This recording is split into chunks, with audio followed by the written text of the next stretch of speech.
Astra 9 হঠাৎ এক অদ্ভুত সিগন্যাল ধরে ফেলে, কিন্তু সিগন্যালটা আসছে খুবই পরিচিত এক জায়গা থেকে। দেখে একটি পৃথিবী সদৃশ গ্রহ, সমুদ্র, মেঘ, বন সবকিছুই একই রকম। বিজ্ঞানীরা ভাবল এটা আরেকটা পৃথিবী, কিন্তু আসল রহস্য তখনও দেখা বাকি। রাতের দিকে দেখা গেল শহরের মতো আলো, ঠিক পৃথিবীর মতো, একদম হুবহু।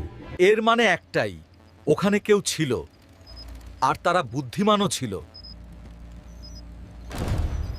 কিছুক্ষণ পর আলোগুলো নিভে যেতে শুরু করলো, একটার পর একটা, রহস্যময়ভাবে।